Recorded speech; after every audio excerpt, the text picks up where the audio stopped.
और देखिए शास्त्र में विधान आया कि 84 लाख योनियों का विवरण बताया है। 9 लाख तो अब जो नहीं जानते, अभी से मेरा चैनल है उसके ऊपर ओके करो, सब्सक्राइब करो और मेरे से जुड़े रहो।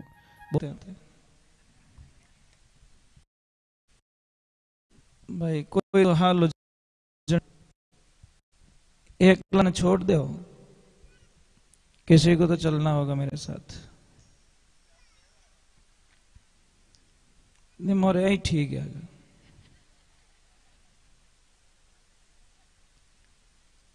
देखिए भगवान, कल हमने भागवत जी को विश्राम दिया था।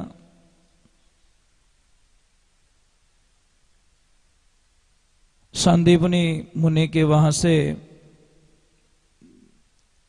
दीक्षा ग्रहण करके सारे वेद पुराणों का अध्ययन करके, अब उनको अध्ययन करने की कोई आवश्यकता नहीं। अपने एक जो गुरु परंपरा होती है उसको निभाने की जो विधि होती है, भगवान ने बताया कि गुरु बिना हमारा भी कल्याण नहीं हो सकता। गुरु गीता में कभी आप थोड़ा अध्ययन करना, बड़ा अच्छा लगेगा आपको। बार बार महादेव जी बार बार प्रणाम कर रहे हैं। तो मां पार्वती जी ने पूछ लिया कि हे देवादिदेव महादेव,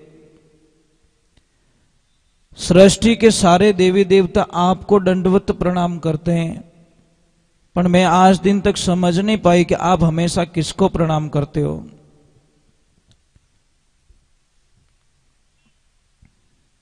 तो भोलेनाथ ने कहा कि हे देवी, मैं मेरे गुरु तत्व को प्रणाम करता हूं, मेरे गुरु तत्व को दंडवत प्रणाम करता हूं, मेरी साधनाएं सफल होती हैं।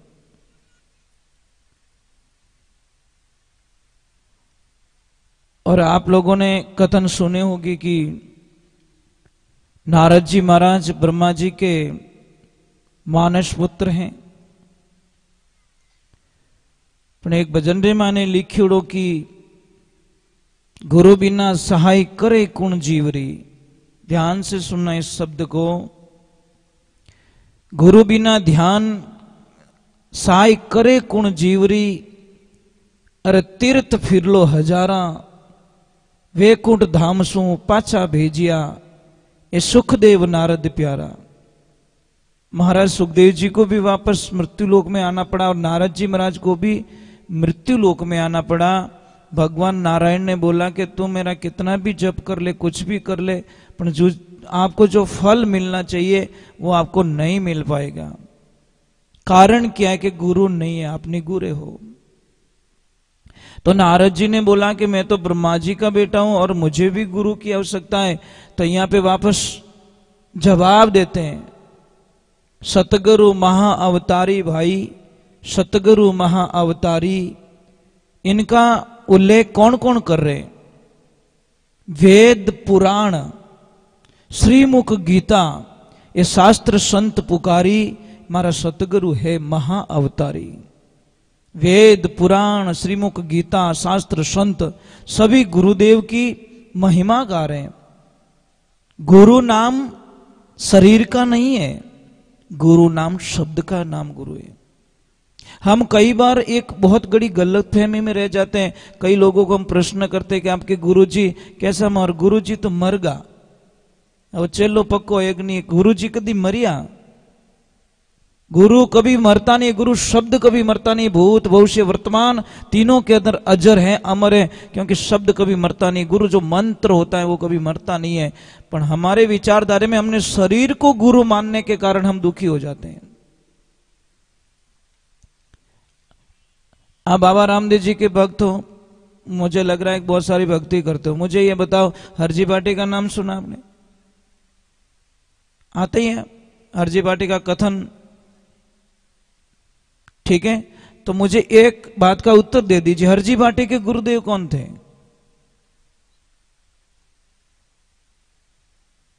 बस समस्या यहीं से शुरू होती है।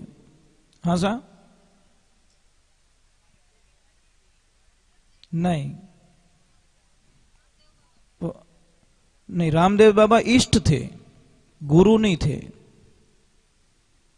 तो रामदेव बाबा ने तो ये मतलब अड़चन डाली थी कि हरजी तेरा कल्याण तेरा कभी नहीं हो सकता, तुझे फल चाहिए वो मिल सकता है, मैं तुझे सब कुछ दे सकता हूं, परंतु तेरा मोक्ष, तुझे वो पद नहीं दे सकता जो तेरे गुरु जी देंगे। तो हरजी भाटी ने बोला आप हूं मोटा कौन गुरु के, मैं गुरु नहीं हूं, मैं भगवान तत्व हूं, पर गुरु तो गुरु होते, मारी गुरु है। तो फिर बाबा रामदेव जी ने हरजी भाटी को बताया कि हरजी तेरे गुरु मैं जहां बता रहा हूं वहां पे है, जाओ बगड़ी नगर, सोजत तहसील, बगड़ी नगर एरिया, और राजू राम जो तेली है वो तेरे गुरु महाराज है।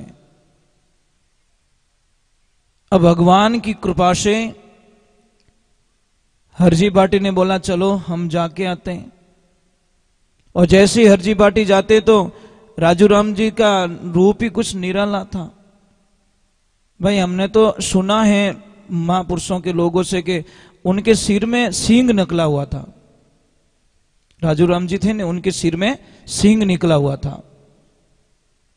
तो जैसी हरजी भाटी बगड़ी नगर के उसमें प्रवेश करते हैं बॉर्डर में, तो सामने से कोई बुजुर्ग आदमी आते, उनको पूछते कि राजू राम जी का घर कहां है। तो उन्होंने बोला राजू राम जी को तो मैं नहीं जानता। देखो महापुरुषों की महानता देखिए महाराज, राजू राम जी को तो मैं नहीं जानता, पर वो राजियो कहवे जो को ओई जे। समझ में आ रही कि नहीं आ रही?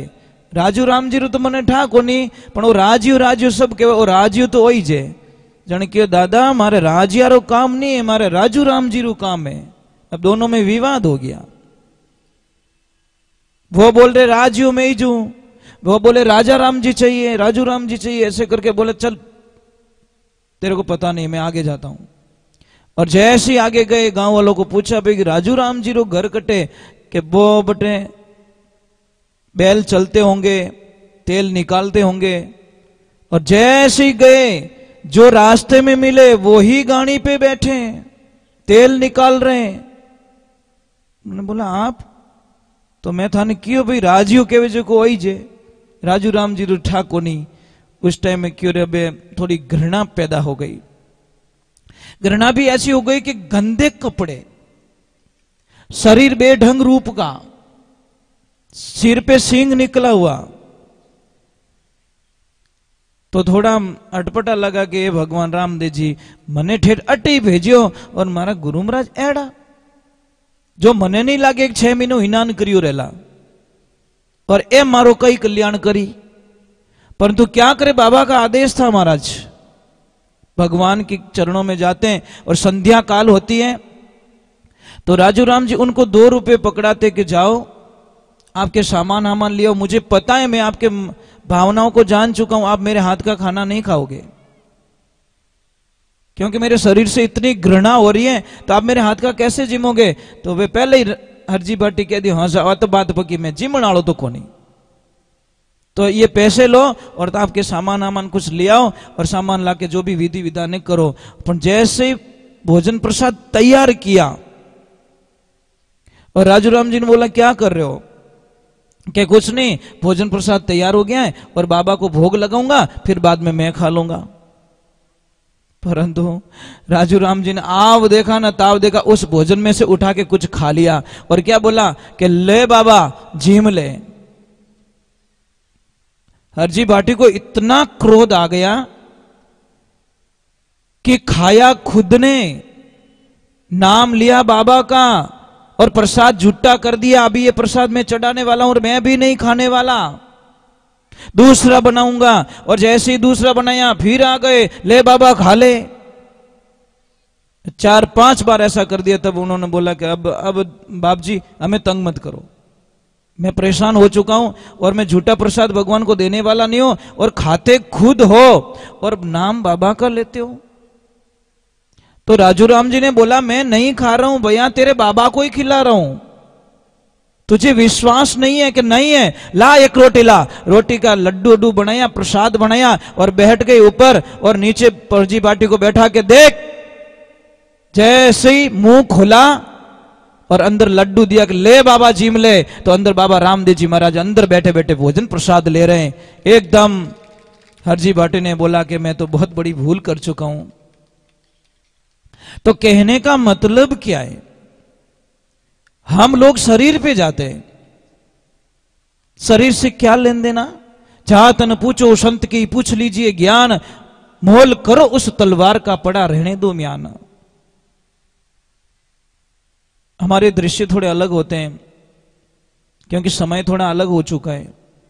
नारद जी को वही हुआ, नारद जी को भेजा वापस, तो नारद जी ने बोला कहां जाऊं, कि फलानी नगरी में जाओ, मेन गेट पे खड़े रहना, पहला आदमी आएगा वही तुम्हारे गुरुदेव होंगे। और जैसे ही गेट पे खड़े रहे, बाहर निकले एक काला कलूटा बस, शरीर पूरी बस मछली और वो थेलो भरियोड़ो, पाडा माते मछलियां मेलियोड़ी, और वो आदमी बाहर निकलियो। नारद जी की ओर काम गड़बड़ कर दियो, वो तुम्हारो गुरु नहीं बेच सके जो मछलियां मारे खुद ही।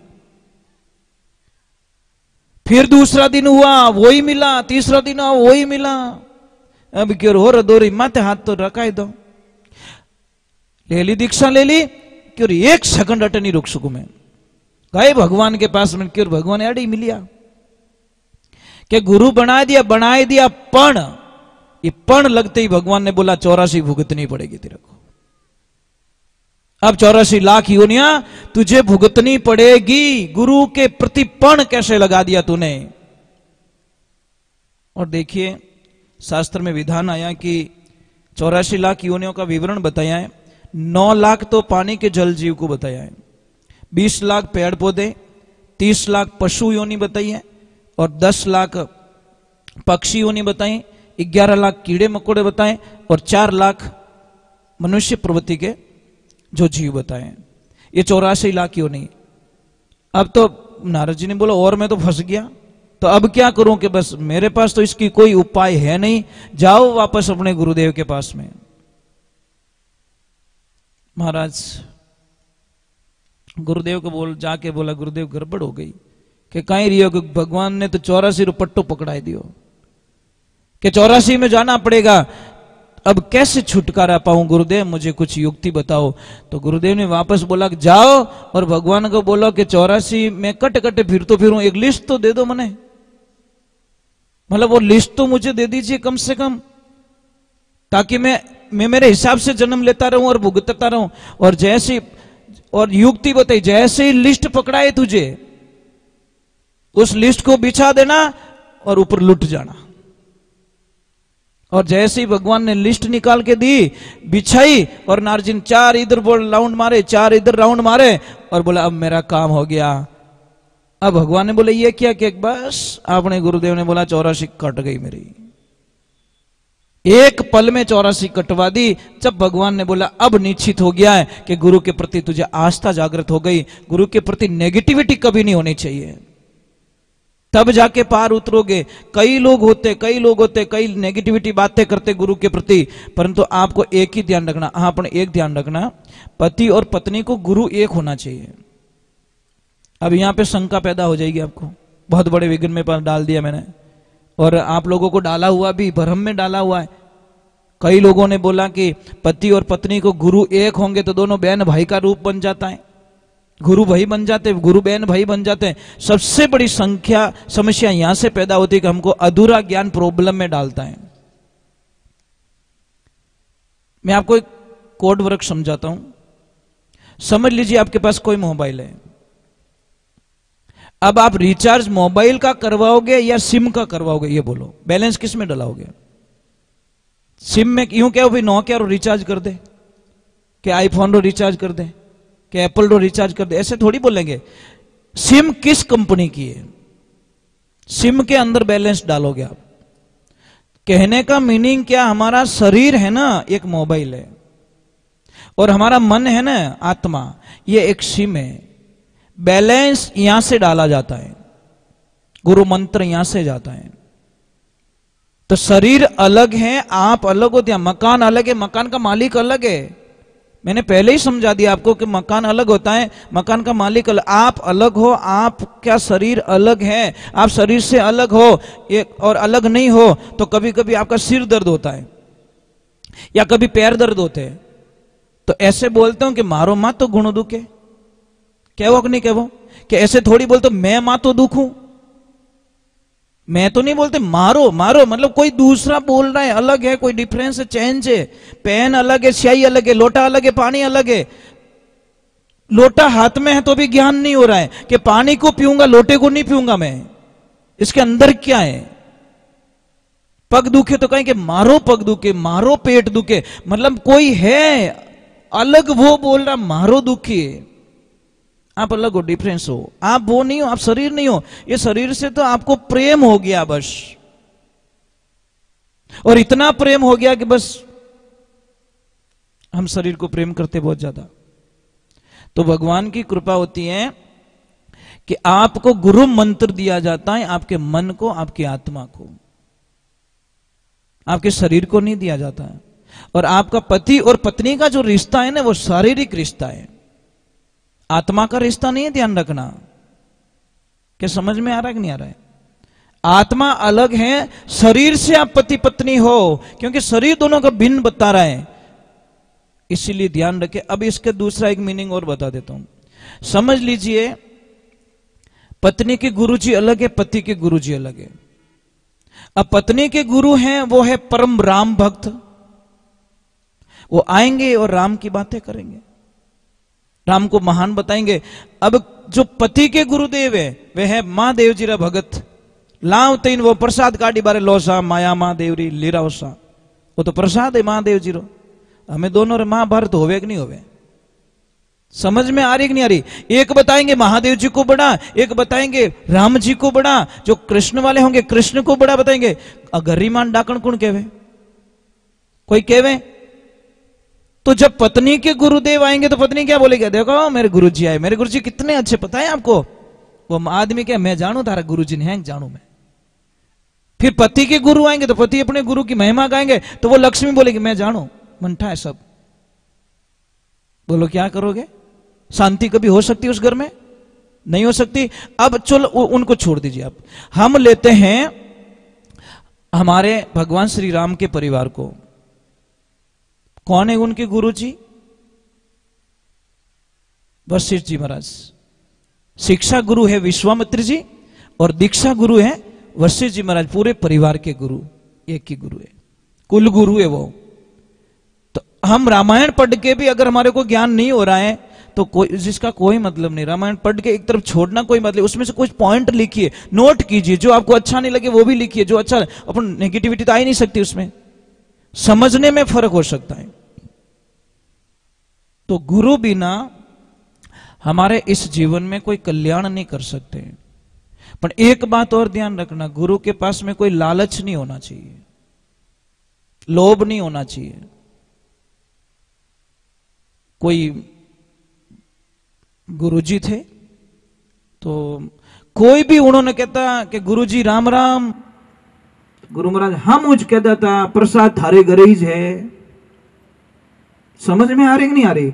जैसे ही बोलते राम राम तो बेटा प्रसाद थारे घर ही। एक दिन एक भोलो आदमी बापड़ो राम राम कर लिया, इन्हीं घराड़ी जिंदगी में किन्हें पानी पायोड़ो याद नहीं आवे, किन्ने इस नहीं घरे नो एंट्री, कोई एंट्री नहीं है, कोई भी सके समझी थारे बारू बारे नहीं वड़ो घरे नहीं लाना।